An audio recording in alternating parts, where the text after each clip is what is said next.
नमस्कार, grand news की खबरों में आप सभी का स्वागत है। मैं हूं रंजना। खबरों की शुरुआत से पहले आइए नजर डालते हैं आज की हेडलाइंस पर। एक हफ्ते क्लास अटेंड करने के बाद बच्चों को स्कूल से निकालने पर परिजनों का हंगामा। जिला कलेक्टर के नाम सौंपा गया ज्ञापन। निगम के द्वारा लॉटरी पद्धति के माध्यम से 83 लोगों को आवास का किया गया आवंटन। महिला पुलिस स्वयं सेविका अपनी विभिन्न मांगों को लेकर बैठी अनिश्चितकालीन हड़ताल पर। योजना के बंद हो जाने से कई महिलाएं हुई बेरोजगार। टैक्स जमा करने के लिए चेक का उपयोग करते समय रखें ध्यान, खाते में पर्याप्त राशि नहीं होने पर अब निगम करेगी कार्यवाही। ग्रैंड न्यूज में अब खबरें विस्तार से। शिक्षा के अधिकार नियम के तहत स्कूलों में पढ़ रहे बच्चों को अचानक निकाल दिया गया, जिस पर परिजनों ने हंगामा किया और जिला कलेक्टर के नाम ज्ञापन सौंपकर अनुरोध किया है कि बच्चों को पुनः स्कूल में स्थान दिया जाए। शिक्षा के अधिकार के तहत एडमिशन लेने वाले लगभग 600 बच्चों को स्कूल से एक हफ्ते की क्लास अटेंड करने के बाद निकाल दिया गया है, जिसकी शिकायत परिजनों ने भारतीय जनता युवा मोर्चा के लोगों से की, जिस पर युवा मोर्चा के जिला अध्यक्ष ब्रिजेश बिजपुरिया सहित बच्चों के परिजनों ने कलेक्ट्रेट में आकर हंगामा किया और कलेक्टर से आग्रह की कि सभी बच्चों को एडमिशन तत्काल वापस स्कूलों में दिया जाए, जिस पर कलेक्टर ने शिकायत लेकर पहुंचे लोगों को आश्वासन दिया कि जल्द ही इस पर एक जांच कमेटी बैठाकर जांच की जाएगी। 600 बच्चे जिनका आरटीआई के थ्रू एडमिशन होता है, 25% हर स्कूल में गवर्नमेंट ने फिक्स किया हुआ है। गरीब बच्चों को जो पॉवर्टी लाइन से नीचे हैं उनको एडमिशन दिया जाएगा और उसके लिए उनको बहुत सारी फैसिलिटी दी जाती हैं, फीस नहीं लगती है, बाकी चीज़ लगती है, बहुत दिक्कत जो है सब दूर की आती है। तो उन्हीं बच्चों के 600 बच्चों का एडमिशन हो गया था।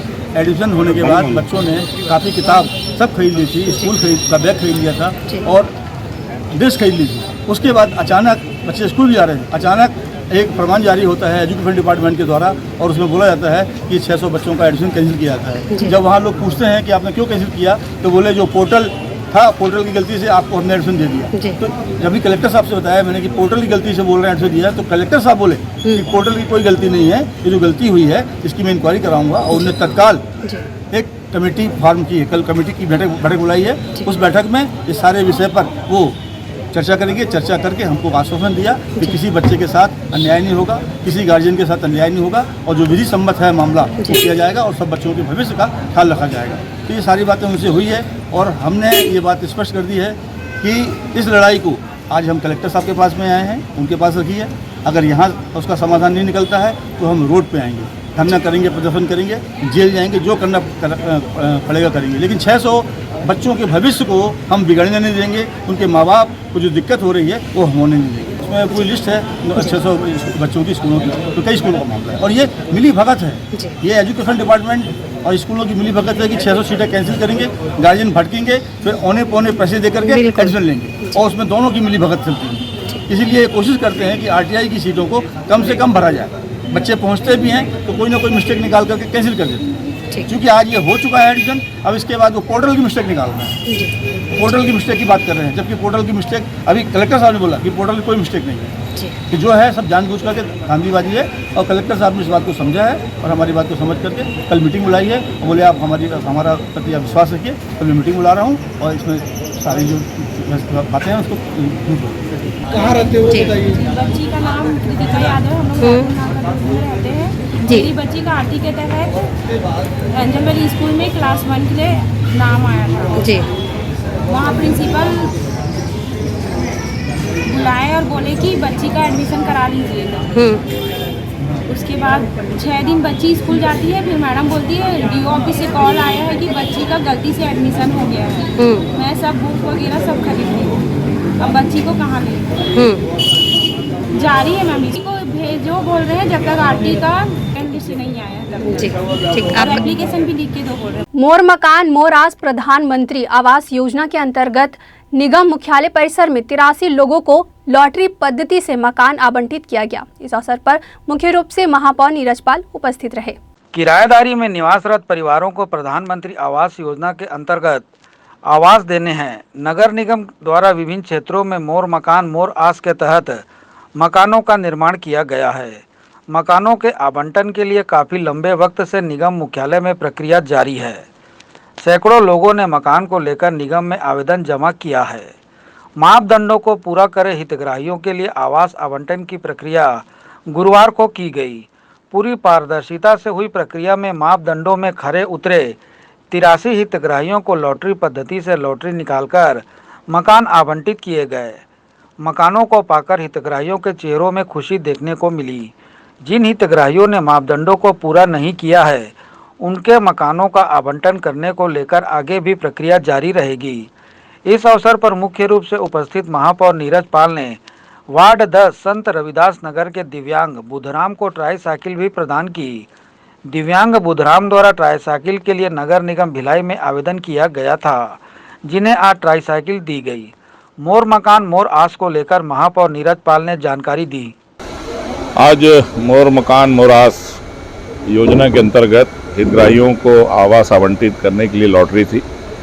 जिन लोगों के आवेदन स्वीकृति के पश्चात स्वीकृत हो गए थे, लगभग 83 लोग लगभग जिनके आवेदन स्वीकृत हुए थे, उनको लॉटरी पद्धति से लॉटरी निकालकर उनको आज मकान आवंटित किए गए। देखिए, एक प्रक्रिया है जिसके फॉर्म कंप्लीट हों, जो फॉर्म का उनका एक मापदंड है कि किनको एक मकान दिए जाने, वो क्राइटेरिया जब फुलफिल करता है उन्हीं फॉर्मों का चयन होता है जिनमें पूरी प्रक्रिया का पालन किया गया।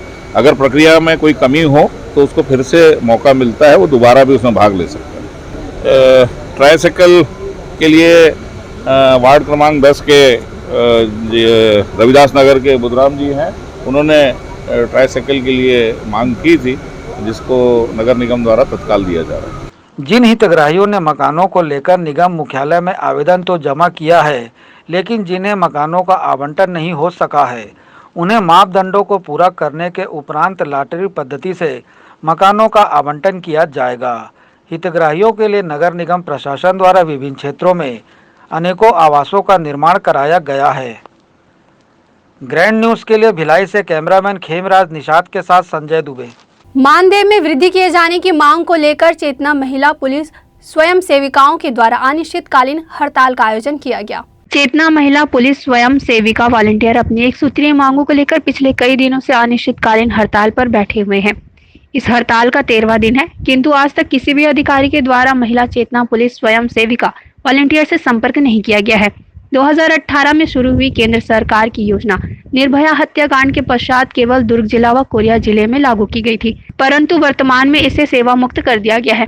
बिना किसी सूचना दिए इस योजना को बंद कर दिया गया है, जिससे इस क्षेत्र में कार्य कर रही महिलाएं आज बेरोजगार हो गई है। धरने पर बैठी महिलाएं सरकार से मांग कर रही है कि पुनः इस योजना को अधिक मानदेय बढ़ा के त्वरित स्थायी रूप से लागू किया जाए। हम लोग की मांग तो एक ही है, ये केंद्रीय योजना जो है चेतना महिला पुलिस स्वयं सेविका वॉलंटियर कलेक्टर दर वेतनमान के साथ त्वरित स्थायी बहाली किया जाए। बस एक सूत्री हम लोग की मांग है। 2018 से हम लोग नियुक्त हुए थे, 2022 अप्रैल में इस योजना को बंद कर दिया गया। ना हमारी कोई सूचना दिया गया, ना किसी प्रकार का हमको आदेश कोई ना थाने से, ना कोच से, ना एसपी ऑफिस से, कहीं से कोई हमको सूचना नहीं मिला। वो मतलब सेंटर से पहले कोरिया में बंद हुआ, यहाँ 2 जिला में था, पहले कोरिया जिला और अपने दुर्ग जिला में नियुक्त किया गया था छत्तीसगढ़ राज्य में।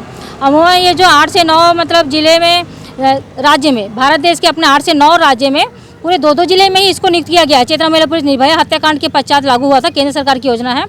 चूँकि ये क्या है 2016 से सभी राज्यों में स्टार्टिंग हुआ था, कहीं 1.5 साल चला, कहीं 2 साल, कहीं 2.5 साल, कहीं 3 साल से। हमारे लास्ट है अभी दुर्ग जिला में जो छत्तीसगढ़ राज्य में है, लास्ट में बंद हुआ है। और बस ऐसे ही सभी जगह हाल है कि मोबाइल खर्चा 1000 दिया गया और जो उसमें मानदेय दिया जाएगा करके बोला गया था, उसमें कोई भी मतलब न चर्चा हुआ है, न कोई किसी प्रकार का कोई पत्र लेखन हुआ है, ना कोई किसी पर हमको सूचना मात हुआ। हम लोग ये चाह रहे हैं कि भाई चेतना महिला पुलिस स्वयं सेविका वॉलंटियर योजना जब आप महिला विकास और सशक्तिकरण के लिए निर्भया हत्याकांड के पश्चात आप निजी और सामाजिक स्तर पर जो अपराध हो रही थी उसको मद्देनजर रखते हुए जब योजना को लागू किए गए हैं, तो किसी भी राज्य में किसी भी की सरकार रहे, किसी भी सरकार आए जाए, उससे कोई संबंध नहीं होना चाहिए। योजना मतलब योजना हित के लिए, महिला हित के लिए जब आप योजना को लागू किया गया है तो उसको स्थायी रखिए कलेक्टर दर वेतनमान के साथ। तो हम ये चाहते हैं कलेक्टर वेतनमान के साथ हमको स्थायी बहाली किया जाए और जो भी हमारी जो गतिविधियां हैं वो और उसको बढ़ाया जाए, समय अवधि बढ़ाया जाए, सीमाएं बढ़ाई जाए और जो जिले में नहीं नियुक्त किया गया है इस योजना को सभी जिले में, सभी राज्यों में इसको लागू किया जाए, ताकि जो हम लोग का जो योजना था बहुत ही अच्छा योजना था और हम अपने सभी क्षेत्र में अपने योगदान दिए हैं, चाहे वो सामाजिक हो, चाहे सांस्कृतिक हो, चाहे नवरात्रि ड्यूटी हो, कोरोना काल हो, सभी दिशाओं में हमने अपना कार्य और सेवाएं दिए हैं। तो इसे कलेक्टर दर पर स्थायी त्वरित वेतनमान के साथ इसे हमेशा के लिए लागू करें और स्थायी रूप से लागू करें। भारत प्रशासन और छत्तीसगढ़ राज्य प्रशासन से मेरी यही विनम्र विनती है कि जल्द से जल्द इस योजना को बहाल करें। नगरपालिक निगम भिलाई क्षेत्र अंतर्गत 49 करदाताओं के द्वारा टैक्स जमा करने के लिए चेक का उपयोग किया गया था, लेकिन खाते में पर्याप्त राशि नहीं रखी गई थी, जिसके चलते निगम के खाते में राशि जमा नहीं हो पाई। ऐसे करदाताओं को नोटिस जारी किया गया था। खाते में पर्याप्त राशि नहीं होने की वजह से कई करदाताओं के चेक बाउंस हो गए थे। ऐसे करदाताओं को राशि जमा करने कहा गया था। इनमें से केवल 14 करदाताओं ने टैक्स की राशि जमा की है, लेकिन 35 करदाता ऐसे हैं जिन्होंने अभी तक टैक्स नहीं जमा किया है। इन करदाताओं को 3 दिन की मोहलत मय ब्याज टैक्स की राशि जमा करने के लिए दी जा रही है। इसके बाद भी टैक्स जमा नहीं किया गया तो नगर निगम अधिनियम की सुसंगत धाराओं के तहत कार्रवाई की जाएगी और संबंधित व्यक्ति के विरुद्ध FIR दर्ज करने की प्रक्रिया भी की जाएगी। इसकी जानकारी नगर निगम के PRO PC सारवा ने दी। देखिए, प्रॉपर्टी टैक्स को लेकर विभिन्न माध्यमों के द्वारा जो है पैसा जमा किया जाता है, जिसमें कई लोगों के द्वारा ऐसे चेक के माध्यम से पैसा जमा करने के लिए लगाया गया था। 49 ऐसे लोग हैं जो चेक के माध्यम से पैसा जमा करने के लिए लगाए थे, परंतु उनके खाते में जो है पर्याप्त राशि नहीं थी, तो चेक जो है वो बाउंस हो गया था। इसको लेकर के जो है नोटिस जारी किया गया था। तो नोटिस जारी करने के बाद में 14 ऐसे लोग हैं जिन्होंने राशि जमा कर दी है। उसके बाद सभी को जो 35 और बच रहे हैं, वैसे जो टैक्स पेयर हैं उनको भी नोटिस जारी किया गया है। उनको 3 दिन की मोहलत दी गई है कि जो चेक बाउंस हुआ है उनके जो राशि है वो पर्याप्त राशि जो है वो निगम के कोष में जमा कर दे, अन्यथा जो है FIR करने की कार्रवाई जो है विधि संगत रूप से करने की कार्रवाई की जाएगी। ऐसा उनको अभी जो है अल्टीमेटम दिया हुआ है और इनको पृथक से सूचना भी दी जा रही है और इनसे कॉन्टेक्ट भी किया जा रहा है कि आपके जो चेक बाउंस हुए हैं तो भविष्य में भी ये सब चीज़ का ध्यान रखा जाए कि ऐसा पुनरावृत्ति ना हो, अन्यथा फिर गंभीर धाराओं के तहत कार्रवाई करने की प्रयास किए जाएंगे। गौरतलब है कि नगर निगम आयुक्त रोहित व्यास ने ऐसे करदाताओं के विरुद्ध सख्त कार्रवाई करने के निर्देश दिए हैं। इसी परिप्रेक्ष्य में करदाताओं की सूची तैयार की गई है। इन्हें 3 दिवस के भीतर टैक्स की राशि ब्याज सहित निगम कोष में जमा करनी होगी, अन्यथा इन करदाताओं के विरुद्ध निगम एक्ट के तहत कार्रवाई की जाएगी। साथ ही FIR दर्ज करने की प्रक्रिया भी की जाएगी। ग्रैंड न्यूज के लिए भिलाई से कैमरामैन खेमराज निषाद के साथ संजय दुबे।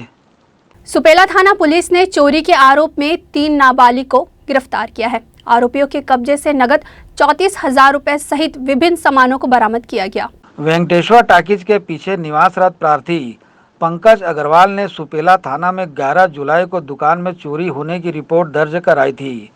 इनकी गणेश मार्केट सुपेला में प्लास्टिक की दुकान है। 10 जुलाई की दरमियानी रात प्रार्थी दुकान के किराए का पैसा अपने गले में रखकर शटर लगाकर ताला बंद कर रात्रि में अपने घर चला गया था। सुबह आकर देखा तो उसकी दुकान की शटर का ताला टूटा हुआ मिला एवं गले में रखा नकदी करीब 70,000 रुपये किसी अज्ञात चोर द्वारा चोरी कर लिया गया था। प्रार्थी की रिपोर्ट पर थाना सुपेला में चोरी का मामला दर्ज कर विवेचना में लिया गया। पुलिस द्वारा प्रार्थी की दुकान के आसपास के लोगों से पूछताछ का CCTV कैमरे खंगाले गए। हुलिये के आधार पर संदेहियों को उठाकर पूछताछ की गई। विधि से संघर्षरत बालकों ने पहले तो चोरी की घटना में शामिल होने से इनकार किया, लेकिन अपना जुर्म स्वीकार करते हुए चोरी की गई नकदी रकम को बंटवारा करना एवं उसी पैसे से महंगे मोबाइल, सामान, घड़ी, जूते, कपड़े आदि पर खर्च करना बताए। इन बालकों से 34,000 रुपये नकदी एवं अन्य सामग्री जब्त की गई है। मामले की जानकारी सुपेला थाना प्रभारी दुर्गेश शर्मा ने दी। एक व्यापारी है पंकज अग्रवाल, गणेश मार्केट में इनकी दुकान है प्लास्टिक वगैरह की। इनकी दुकान में से बीती रात में कुछ ताला तोड़कर किसी अज्ञात चोर ने चोरी कर लिया की रिपोर्ट पर पुलिस ने 457-380 IPC के तहत मुकदमा दर्ज किया था। मुकदमा दर्ज करने के उपरांत पे पुलिस ने मुखबिरों को एक्टिवेट करते हुए पतासाजी कर रहे थे कि सूचना पर पुलिस को मुखबिर से सूचना मिली कि क्षेत्र के कुछ नाबालिग विधि संघर्षरत बालक हैं जो पहले भी ऐसी घटनाओं को अंजाम दिए, उनका इसमें हाथ है। की सूचना पर पुलिस ने उन बच्चों को पूछताछ हेतु तलब किया। तलब करने के उपरांत फिर पूछताछ में उन्होंने अपना जुर्म स्वीकारते हुए जो चोरी की जो माल है नगद 70,000 के आसपास चोरी हुई थी, जिसमें से पुलिस ने कुल टोटल 50,000 के आसपास मसूका बरामद कर लिए और तीनों विधि संघर्षरत बालकों को परिरुद्ध कर माननीय न्यायालय प्रस्तुत किया। कार्रवाई में निरीक्षक दुर्गेश कुमार शर्मा, थाना प्रभारी थाना सुपेला, सहायक उप निरीक्षक रजनीकांत दीवान, प्रधान आरक्षक संतोष शर्मा, आरक्षक रवि कुमार, सुरेंद्र पटेल, सूर्य प्रताप सिंह, श्याम मिश्रा का विशेष योगदान रहा। ग्रैंड न्यूज के लिए भिलाई से कैमरामैन खेमराज निषाद के साथ संजय दुबे। वक्त हो चला एक छोटे से ब्रेक का। खबरें और भी है, बने रहिए ग्रैंड न्यूज के साथ।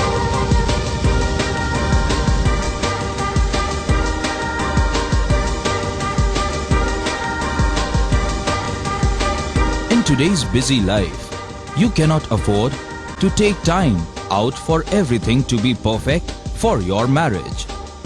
And you cannot compromise on quality of service for your guests.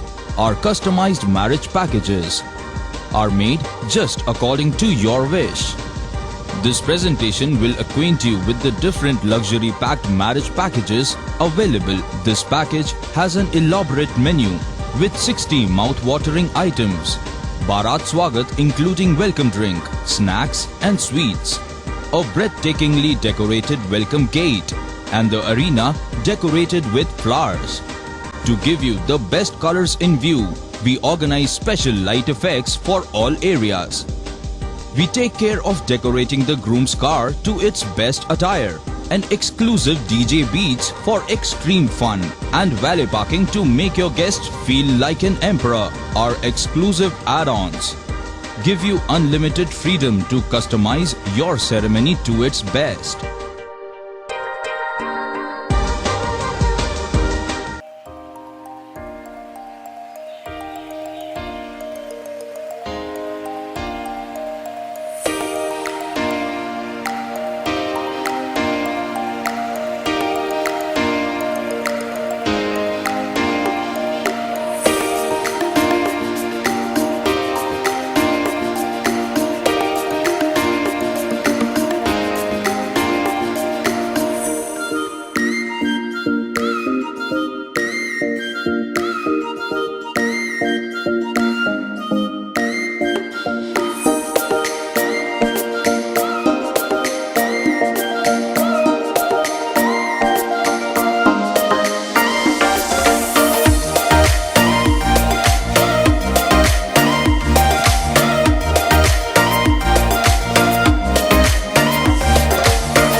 Break के बाद आप सभी का स्वागत है। सुपेला थाना पुलिस ने धारदार हथियार के साथ फरीदनगर सुपेला से एक आरोपी को गिरफ्तार किया है। आरोपी के खिलाफ विभिन्न धाराओं के तहत कार्रवाई की जा रही है। गिरफ्तार आरोपी आदतन बदमाश है। फरीदनगर सुपेला के पास सार्वजनिक स्थान में धारदार हथियार चाकू लेकर आने जाने वाले लोगों को डरा धमका रहे आरोपी मुकीमुद्दीन निजामी चौक सुपेला को सुपेला थाना पुलिस ने गिरफ्तार किया है। आरोपी के कब्जे से धारदार चाकू बरामद किया गया है। पुलिस अधीक्षक शलभ कुमार सिन्हा के निर्देश एवं अतिरिक्त पुलिस अधीक्षक शहर संजय ध्रुव तथा नगर पुलिस अधीक्षक भिलाई नगर निखिल राखेचा के मार्गदर्शन में आदतन बदमाशों पर सतत निगाह रखते हुए अपराधियों के विरुद्ध कड़ी कार्रवाई करने के लिए सुपेला पुलिस का अभियान जारी है। इसी दौरान पुलिस को मुखबिर से सूचना मिली कि एक व्यक्ति फरीदनगर बिजली ऑफिस के पास धारदार चाकू लेकर आने जाने वाले लोगों को डरा धमका रहा है। सूचना मिलते ही पुलिस मौके पर पहुंची, जहां आरोपी मुकीमुद्दीन निवासी निजामी चौक सुपेला द्वारा अपने हाथ में एक धारदार हथियार लहराते हुए लोगों को धमकाते मिला। जिसे घेराबंदी कर पकड़ा गया। इसकी जानकारी सुपेला थाना प्रभारी दुर्गेश शर्मा ने दी। ये फरीदनगर के आसपास की घटना है। पुलिस पेट्रोलिंग पार्टी को सूचना मिली कि एक व्यक्ति है जो अपने पास में एक धारदार हथियार रखा है, लहरा रहा है, नशे की हालत में है, आसपास के लोगों को, आने जाने वालों को लहरा रहा है। लोगों में भय व्याप्त है कि सूचना पर पेट्रोलिंग पार्टी ने जाकर मौके पर रेड किया। व्यक्ति जो कि जिसका नाम मुकीमुद्दीन है उर्फ मुकीम, ये निजामी चौक का रहने वाला है, सुपेला थाने का निगरानी है। इसको पुलिस ने हिरासत में लिया। इसके पास से एक धारदार चाकू पुलिस ने बरामद किया। बरामद करने के उपरांत पे पुलिस ने मौके पर जब्त कर 25-27 आमसिक की जो कार्रवाई होती है, आमसिक की कार्रवाई करते हैं और माननीय न्यायालय प्रस्तुत किया है, जहाँ से उसको जेल भेज दिया गया। गौरतलब है कि आरोपी आदतन अपराधी है जो थाना सुपेला क्षेत्र का गुंडा बदमाश है, जिसके खिलाफ पूर्व में भी कई मामले दर्ज हैं। कार्रवाई में दुर्गेश कुमार शर्मा थाना प्रभारी थाना सुपेला, सहायक उप निरीक्षक राजेश सिंह, आरक्षक विशाल सिंह, कपिल चौधरी, रवि कुमार, सुरेंद्र गिरी, अजीत सिंह, जुनैद सिद्दीकी एवं उपेंद्र सिंह का विशेष योगदान रहा। ग्रैंड न्यूज के लिए भिलाई से कैमरामैन खेमराज निषाद के साथ संजय दुबे। बीएसपी के लीज धारकों के लिए रजिस्ट्री शुरू हो चुकी है, लेकिन भाजपा पार्षद पीयूष मिश्रा ने विधायक पर लीज डीड का पंजीयन कराकर एक बार फिर लोगों को गुमराह करने का आरोप लगाया है। भाजपा पार्षद ने कहा कि भिलाई विधायक के द्वारा पिछले विधानसभा चुनाव में लोगों को लीज पर मकान दिलाने का वादा किया गया था, जो पूर्ण रूप से खोखला साबित हुआ है। अब एक बार फिर से चुनाव के ठीक पहले लोगों के सामने उनके द्वारा झूठ परोसा जा रहा है। लीज डीड का पंजीयन कराकर एक बार फिर से लोगों को गुमराह कर रहे हैं। इस लीज डीड के पंजीयन से केवल शासन को राजस्व की प्राप्ति होगी। लीज धारक को इससे कोई भी विशेष लाभ नहीं मिलने वाला। पार्षद पीयूष मिश्रा ने बताया कि वर्ष 2002-2003 में बीएसपी के द्वारा लोगों को 30 वर्षों की अवधि के लिए लीज पर मकान दिया गया था। यहाँ पर यह जानना बेहद जरूरी है कि किसी भी रेंट एग्रीमेंट की अवधि 11 माह से अधिक होने पर संपत्ति अंतरण अधिनियम धारा 105 के तहत लीज डीड का पंजीयन अवश्य होता है। उस समय इस लीज डीड का पंजीयन नहीं हो सकता था, जिसके कारण शासन को मिलने वाला राजस्व प्राप्त नहीं हुआ। इस राजस्व की प्राप्ति के लिए विधायक देवेंद्र यादव लोगों को गुमराह कर रहे हैं। विधायक देवेंद्र यादव ने पिछले विधानसभा चुनाव में हाउस लीज स्कीम के 6वें फेज का समर्थन किया था। अब जब फिर से चुनाव आ रहा है तो जनता झूठे वादे और दावे का हिसाब ना मांग ले, इसलिए अब लीज डीड पंजीयन का मामला लेकर आए हैं और फिर से लोगों को गुमराह कर रहे हैं। विधायक और महापौर जनता की भावनाओं से कब तक खिलवाड़ करते रहेंगे? देखिए, कुछ दिनों से बीएसपी के लीज धारकों को लेकर के एक खबर 2-3 दिन से चल रही थी कि उनकी रजिस्ट्री की जा रही है। मैं आप सबको बताना चाहता हूं और आप लोगों के माध्यम से उन जिम्मेदार लोगों से मेरे कुछ प्रश्न हैं। 5 साल पहले विधायक जी ने चुनाव के समय लोगों से वादा किया था कि हम बीएसपी के आवास की लीज लेकर आएंगे, और 5 साल तक जब वो मामला ठंडे बस्ते में था उस पर किसी का ध्यान नहीं गया, और फिर जब चुनाव की बेला आई तब ये भ्रम लोगों को फैलाया गया। आज अखबारों में हमने देखा, खबर आई कि अब लीज धारक जो हैं वो अपने भूमि के स्वामी, मालिकाना हक मिल जाएगा और स्वामी हो जाएंगे। मैं उनसे पूछना चाहता हूं कि ये योजना है क्या, मालिकाना हक या उस लीज डीड का मात्र पंजीयन अपने लॉस रेवेन्यू को, लॉस को पूर्ति करने के लिए उनसे वसूली की जा रही है? और अगर उनकी रजिस्ट्री की जा रही है जैसा कि अखबारों में दिया जा रहा है, तो वो रजिस्ट्री क्या आज के कलेक्टर दर से की जा रही? क्योंकि कलेक्टर दर, ये कानून बोलता है कि आज के कलेक्टर दर से रजिस्ट्री कर सकते हैं। अगर लीज डीड को रजिस्टर्ड किया जा रहा है तो क्या आज जो लीज रजिस्टर्ड हो रही है वो आने वाले 30 सालों की वैलिडिटी उसकी होगी क्या, या पुरानी लीज डीड की अवधि को ही रजिस्टर्ड कर दिया जा रहा है? तो ये लाभ लोगों को क्या है, ये हम उनसे प्रश्न पूछना चाहते हैं। इसमें कोई भी जिम्मेदार व्यक्ति, राज्य शासन के रेवेन्यू डिपार्टमेंट का जिले का मुखिया कलेक्टर होता है, और बीएसपी की लीज डीड के हिसाब से सीओ जो है वो इस लीज डीड का मुखिया है। और विधायक और महापौर जी जिन्होंने ये भ्रम भिलाई के लीज धारकों के बीच फैलाया है, इन चारों लोगों में कोई भी जिम्मेदार व्यक्ति अपना ये बयान दे दे, ऑथेंटिक बयान दे कि ये लोग मालिकाना हक पाएंगे या बैंक में इनकी संपत्ति मॉर्गेज बिना बीएसपी के एनओसी की रखाई जाएगी, या ये खरीदी बिक्री करने का अधिकार जैसे नगर निगम के प्लॉट को होता है वैसे हो पाएगा क्या? ये हमारे प्रश्न हैं उनसे खुले रूप से। और मैं आप लोगों के माध्यम से यह प्रश्न उनसे कर रहा हूं और साथ में मैं उनको चुनौती देता हूं कि वो अपने अधिवक्ता के साथ आप सब की प्रेस कॉन्फ्रेंस बुलाएं और उस प्रेस कॉन्फ्रेंस में मैं भी जाऊंगा और वो सारे सवालों का जवाब दें और स्पष्ट करें क्या वो लीज धारक या लाइसेंस पे जो मकानधारी हैं वो अपने भूमि के या आवासों के मालिकाना हक प्राप्त करने के अधिकार को प्राप्त कर पाएंगे या खरीदी बिक्री का अधिकार उनको मिल पाएगा जिस तरीके से नगर, और अगर नहीं मिल पाएगा तो ऐसी रजिस्ट्री के बारे में जो जानकारी फैलाई जा रही है वो पूर्णतः भ्रामक है। केवल लोगों के साथ बार बार चुनाव आते ही लीज, रजिस्ट्री और आवास दिलाने के नाम पर बार बार उनके साथ विश्वासघात किया जाता है, उनके सामने झूठ परोसा जाता है और ये भिलाई की जनता बार बार देख रही है। पर इस बार भिलाई की जनता उनके इस झूठे प्रपंच पर नहीं आएगी। और मेरा पुनः एक बार उन लोगों को चुनौती है कि वो सारे भिलाई के जितने भी आप मीडिया जगत के बंधु हैं हमारे, उनके सामने वो प्रेस कॉन्फ्रेंस करें और ऑथेंटिक बयान जारी करें। अपना कलेक्टर ऑथेंटिक बयान जारी करें कि ये जो लीज डीड का रजिस्टर्ड कराया जा रहा है, उनसे इसका पैसा जमा कराया जा रहा है लीज धारकों से, उसके बाद वो मॉर्गेज कहीं भी रखेंगे और अगर बैंक उसका मॉर्गेज नहीं रखेगा तो कलेक्टर उस पर कार्रवाई करेगा। और विधायक या राज्य शासन के मुखिया होने के नाते भिलाई के अंदर वो ये अपना बयान जारी करें कि सरकार कानून बना करके राजपत्र में इसको प्रकाशित कराएगी कि वो लाइसेंस और मकान जो आवासधारी हैं उनको मालिकाना हक मिलेगा। अगर वो ये करा सकते हैं तब तो इस पर वो कुछ भी बयान देंगे तो वो मान्य है। अगर वो नहीं करा सकते तो इसमें द्वारा उनके द्वारा कोई भी एक एक बयान दिया गया सर्वथा झूठ है।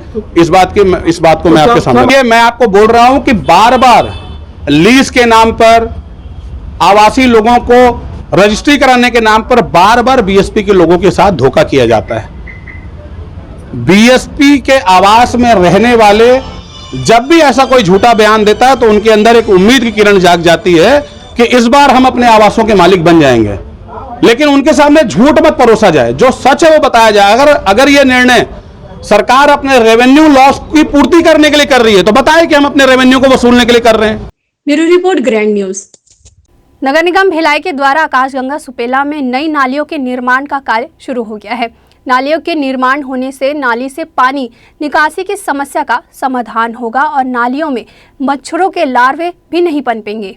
नगर निगम प्रशासन द्वारा बरसात में नालियों के निर्माण कार्य को शुरू किया गया है। इसकी शुरुआत आकाशगंगा सुपेला से की गई है। मापदंडों पर खरी नहीं उतरने की वजह से पुरानी नालियों में गंदे पानी की निकासी बाधित रहती थी। नालियों में हर वक्त गंदा पानी भरा रहता था जिसमें मच्छर पनपते थे। निकासी व्यवस्था को बेहतर बनाने और जल जमाव की स्थिति बनने से रोकने आकाशगंगा सुपेला में नालियों का निर्माण कार्य आरंभ किया गया। नालियों के लगातार जाम रहने की वजह से आकाशगंगा सुपेला में स्थिति बदतर हो चुकी थी, जिसके लिए काफ़ी हद तक यहाँ के छोटे बड़े होटल संचालक, ठेले खोमचे वाले भी जिम्मेदार हैं। निर्माण कार्य की जानकारी नगर निगम के जनसंपर्क अधिकारी पीसी सारवा ने दी। पुरानी जर्जर जो नाली थी उसको तोड़ने का काम किया जा रहा है, क्योंकि जो धंसने का जर्जर होने के कारण धंसने की बात आई सामने और धंसने के बाद तोड़ करके रिकन्स्ट्रक्शन उसको किया जाएगा। इसको लेकर के जो निगम की टीम है वो लगी हुई है और जो सतत हम लोग क्या है जो भी नाली है उनको दुरुस्त करने का काम चल रहा है, क्योंकि अभी बारिश का मौसम है तो नाली निकासी भी जरूरी है। इसको लेकर के निगम सतर्क है। गौरतलब है कि आकाशगंगा सुपेला सहित शहर के प्रमुख बाजारों में नालियों के ऊपर भी पक्का निर्माण कार्य कर लिया गया है, जिसे गंदे पानी की निकासी बाधित होती है और बरसात गिरने पर जल जमाव की स्थिति बनती है। दुकानदारों द्वारा नालियों में किए गए कब्जे को हटाने निगम प्रशासन द्वारा अभियान तो शुरू किया गया था, लेकिन बीच में ही इसे बंद कर दिया गया। शहर से गंदे पानी की निकासी को बेहतर बनाने नालियों में हुए अवैध निर्माणों को सबसे पहले हटाए जाने की जरूरत है, जिस पर नगर निगम प्रशासन शुरू से ही खानापूर्ति करता चला आ रहा है। ग्रैंड न्यूज़ के लिए भिलाई से कैमरामैन खेमराज निषाद के साथ संजय दुबे। स्वच्छता ही सेवा समिति के द्वारा कुरुद स्थित सरस्वती शिशु मंदिर में वृहद रूप से विभिन्न छायादार एवं फलदार पौधे का रोपण किया गया। पौधे को पेड़ बनते तक उनकी सुरक्षा को लेकर ट्री गार्ड भी लगाए गए। स्वच्छता ही सेवा समिति द्वारा स्वच्छता अभियान के साथ साथ टाउनशिप क्षेत्र और पटरी पार इलाके में वृहद रूप से पौधारोपण कार्यक्रम भी चलाया जा रहा है, जिसमें विभिन्न फलदार और छायादार पौधे लगाए जा रहे हैं। इसी के तहत सरस्वती शिशु मंदिर कुरुद में विद्यार्थियों एवं पालकों, स्कूल के शिक्षकों की उपस्थिति में वृहद रूप से पौधारोपण किया गया। सभी ने पौधारोपण में अपनी सहभागिता दी। पौधों को पेड़ बनते तक उनकी सुरक्षा और देखरेख करने का संकल्प भी लिया। सभी छायादार और फलदार पौधों को ट्री गार्ड से सुरक्षित किया गया। साथ ही पौधारोपण को लेकर आसपास के लोगों को जागरूक किया गया। अभियान की जानकारी स्वच्छता ही सेवा समिति के अध्यक्ष प्रेमचंद साहू और ग्राम कुरुद के एक वरिष्ठ ग्रामीण ने दी। हमारे गांव में सरस्वती शिशु मंदिर के प्रांगण में स्वच्छता अभियान टीम भिलाई नगर के द्वारा स्वच्छता ही सेवा के माध्यम से वृक्षारोपण का कार्य किया गया। वैसे ये अभियान तो पूरे भारत में सब जगह चल रहा है, लेकिन इस अभियान को होता जरूर है, लेकिन इसमें भविष्य में इनका रख रखाव नहीं होने के कारण ये जो उत्साह और जो उसका परिणाम मिलना चाहिए वो नहीं मिल रहा। मेरा निवेदन इतना ही है, कार्यक्रम तो बहुत ही अच्छा है और आज के समय के अनुसार पहले तो प्रचार प्रसार के कारण इतना जानकारी मिल गया है कि हर गांव में स्वच्छता अभियान जुड़ रहा है। पहले तो वो भी नहीं होता था। ये बहुत अच्छा पहल है और मैं चाहता हूँ कि ये सतत उन्नति करे और आगे बढ़े और इस अभियान के तहत हमारे गाँव भी स्वच्छ हो। धन्यवाद। आप देख पा रहे हैं लगातार बारिश हो रही है। स्वच्छता ही सेवा समिति की टीम लगातार 272 सप्ताह से कार्य कर रही है। आज हम 273 सप्ताह करने जा रहे हैं और यहाँ पे हम देख पा रहे हैं सावन का एक महीना है जहाँ पे हमको मैक्सिमम ज़्यादा से ज़्यादा वृक्षारोपण करने की ज़रूरत है ताकि आसपास हरा भरा रहे। वृक्ष लगाने से ये है कि हमारा जीवन सुरक्षित रहता है और सबको मैं चाहूँगा एक एक वृक्ष अपने नाम का ज़रूर लगाएं ताकि यह संसार ऑक्सीजन से परिपूर्ण हो और हम स्वस्थ रहें। मैं लगातार हम लोग स्वच्छता ही सेवा के साथ में वृक्षारोपण का भी कार्य कर रहे हैं। हमारे साथ में बालूराम वर्मा जी हैं जो निःशुल्क पौधारोपण वृक्षारोपण के लिए अपना सतत प्रयास कर रहे हैं। हम सब भी मिलकर उनके साथ में कार्य कर रहे हैं। मैं लोगों से अपील करना चाहता हूं, हम वृक्ष तो लगाते हैं लेकिन उनका देखभाल नहीं कर पाते हैं। बहरहाल स्वच्छता ही सेवा समिति का यह प्रयास सराहनीय है। शहर की अन्य समाज सेवी संस्थाओं को भी इस तरह का कार्य किए जाने की जरूरत है। ग्रैंड न्यूज़ के लिए भिलाई से कैमरामैन खेमराज निषाद के साथ संजय दुबे। भिलाई के कैंप में मूलभूत समस्याओं को लेकर भाजपा के कार्यकर्ताओं ने भिलाई निगम मुख्यालय का घेराव किया और निगम गेट के सामने राज्य सरकार के खिलाफ नारेबाजी की। वहीं अपर आयुक्त को ज्ञापन सौंपकर क्षेत्र में विकास कार्यों की मांग की गई है। भाजपा नेता शुभम सिंह ने बताया कि वो लगातार कैंप क्षेत्र की समस्याओं को लेकर संघर्ष करते आ रहे हैं। उन्होंने यहाँ के विकास के लिए कई बार निगम के जोन कमिश्नर और निगम कमिश्नर को पत्र लिखा, जोन कार्यालय का घेराव किया, लेकिन शहर सरकार केवल कांग्रेसी वार्डों का ही विकास करने में लगी है। भाजपा समर्थित वार्डों का विकास नहीं हो रहा है। इसके लिए एक बार फिर से उन्होंने निगम का घेराव किया। उनके घेराव में पूरे कैंप क्षेत्र के युवाओं ने साथ दिया। उनके कार्यकर्ताओं में इतनी नाराजगी है कि उन्होंने पुलिस के द्वारा लगाए सभी बैरिकेड को 10 सेकंड में ही तोड़ दिया। इस बीच पुलिस और युवा मोर्चा के कार्यकर्ताओं के बीच झूमाझटकी हुई, लेकिन कार्यकर्ता नहीं डरे। वो पुलिस के बैरिकेड को तोड़ते हुए निगम मुख्यालय के गेट तक पहुंचे और वहां जमकर शहर सरकार और राज्य सरकार के खिलाफ नारेबाजी की। शुभम ने बताया कि उन्होंने निगम आयुक्त के नाम ज्ञापन सौंपा है। जल्द ही विकास नहीं होता है तो वे लोग चक्का जाम और भूख हड़ताल करने के लिए बाध्य होंगे। क्या कारण है, क्या समस्याओं को लेकर अपने इस निगम के बाहर प्रदर्शन? ये लगातार हमारा साल भर में चौथा आंदोलन है। कैंप के विकास के लिए लगातार हम सड़क की लड़ाई लड़ रहे हैं। 2 बार जून में प्रदर्शन कर चुके हैं, 3 बार निगम कमिश्नर को ज्ञापन सौंप चुके हैं, 1 बार कलेक्टर साहब को भी ज्ञापन सौंप चुके हैं। एक 5 लाख रुपए की सड़क इनसे नहीं बन पाती। अगर हम ये ज्ञापन देते हैं कि 5 लाख की एक सड़क यहाँ पे बहुत आवश्यकता है उस सड़क की, तो ये नहीं बनाते। जोन कमिश्नर साहब या निगम आयुक्त का सीधा कहना होता है कि हमारे पास पैसे नहीं। अभी भूपेश बघेल जी वैशाली नगर में जन चौपाल लगाए थे, आप सभी को पता होगा। उसमें उन्होंने ये घोषणा किया कि वैशाली नगर विधानसभा के हर वार्ड के लिए मैं 50 लाख रुपए देता हूँ। मुझे ये नहीं समझ में आता कि वो 50 लाख रुपए गया कहाँ, या भ्रष्टाचार हुआ है या पूरे कांग्रेस वार्डों में लग गया वो पैसा, क्योंकि भाजपा शासित वार्डों में तो 1 रुपए नहीं लग रहा है। आप भी जानते हैं कि हमारे कैंप में बोलने को तो कुछ भी नहीं। आज भी भिलाई में सबसे पिछड़ा हुआ हमारा कैंप जाना जाता है। वो इन्हीं के कारण, निगम के कारण। आज तक हमारे कैंप में इन्होंने एक ढंग का गार्डन नहीं बनाया, एक स्टेडियम नहीं बनाया, एक बैडमिंटन कोर्ट नहीं बनाया, सड़क तो बहुत दूर की बात। आज आश्वासन मिला है कि 7 दिनों के अंदर ये करेंगे। आगे की रणनीति ये रहेगी भैया कि अब हम लोग प्रदर्शन कर करके थक गए हैं, अब या तो भूख हड़ताल ही करेंगे या तो चक्का जाम की स्थिति होगी। भिलाई नगर निगम अपर आयुक्त आकाश द्विवेदी ने बताया कि कैंप के मदर टेरेसा नगर में सड़क संधारण किया जाएगा, सीसी रोड का निर्माण होगा, कैंप के बैकुंठ धाम वाटिका का संधारण किया जाएगा और बैकुंठ धाम ग्राउंड में क्रिकेट स्टेडियम बनाया जाएगा। हाँ, कुछ शुभम सिंह करके हैं पूर्व मंडल अध्यक्ष बीजेपी के, और उन्होंने उनके और भी जो साथ में थे उन सब आए थे उन्होंने, और उन्होंने 7 सूत्री मांग उन्होंने की है कैंप के वार्ड 30 और वार्ड 31 को लेके कुछ सड़क संधारण का है। उसमें 1-2 चीज़ें तो मुझे संज्ञान में है कि शायद वो सैंक्शन भी है। जैसे बैडमिंटन कोर्ट की बात की है तो वो सैंक्शन है, 70 वार्ड के लिए सैंक्शन है। बाकी के लिए जोन कमिश्नर को हमने भेजा है और उनको बोला भी है कि आपको निराकरण के साथ हम 7 दिन के अंदर जवाब देंगे। नहीं, ऐसा नहीं है। देखिए, अभी जितने भी अभी हुए हैं, अभी इसके पहले भी सबको बराबर जो राशि है वो आवंटित की गई है।